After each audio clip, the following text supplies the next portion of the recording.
This is The Process Shot. I'm Michael. I'm stuck in a parallel of fictional events, and that's probably not the best way to do this intro. See How They Run is a newish, British, mystery-ish comedy from director Tom George, set in early 1950s London and following a murder investigation. The victim, a Hollywood director, hired for a film adaptation of popular stage play The Mousetrap, which has just run its 100th performance.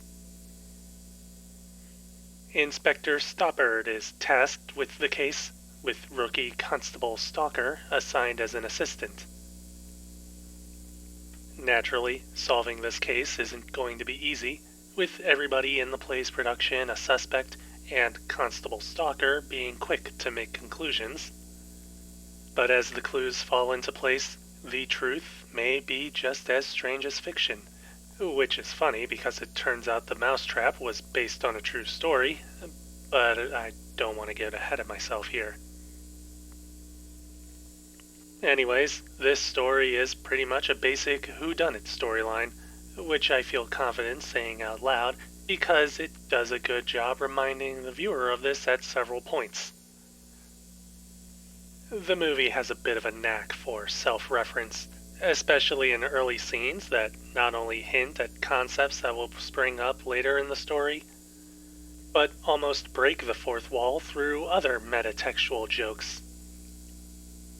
It's humorous, but it's also a bit of a case where the filmmakers seem like they're trying to be smarter than their own story, while falling into the same genre or plot conventions that they're criticizing. Whatever the case, the core story at play is still pretty fun, with much of its appeal coming through the character interactions. They may be more like roles and archetypes than fleshed out characters, but it's in their simplicity that their conversations and clashes move the story further, building up the web of relationships behind the scenes. Stoppard and Stalker are really the only characters given any other development or evolution throughout the movie, though I wouldn't say that it's anything really grand or captivating. It's mostly just for the story and its own twists, which itself also feels a bit weak when it comes together in the end. I suppose that makes the story more about your own experience, trying to figure out who the murderer is, maybe even like the actual play itself, which it most certainly is trying to emulate over time. Whether or not it pulls it off successfully is really up to the audience, I suppose. Anyways, the movie's visuals are pretty well rounded, though there isn't really too much to talk about otherwise. We get a pretty faithful recreation of 1950s London, or at least something I hope was well researched. I never looked into that decade myself.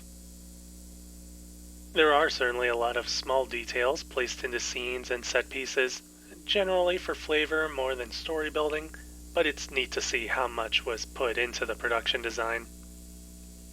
Stylistically, there still isn't much going on, though that's not to say that there's nothing at least attempted. It's more that the movie wavers from a slight amount of stylization in its shot work and editing to a practical sense of framing and cutting.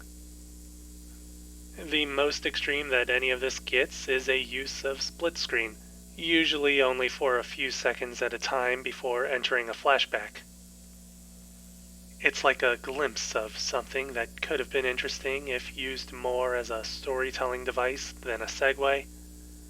Made worse because there are in fact one or two uses of it as such a device which show its potential.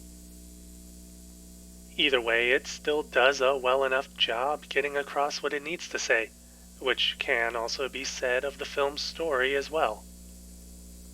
Overall, the movie is lacking in any great strengths that might set it apart from others, but it's nothing that will really make you regret your time, especially if you go ahead and take the movie in as a cozy little mystery novel. Well, a mystery film, I guess.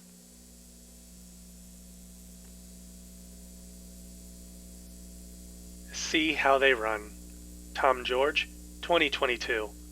3 stars. I'd go ahead and recommend it.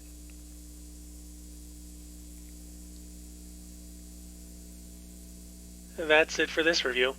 If you liked it, leave a like. If you didn't, leave a comment. Subscribe to the channel for more reviews.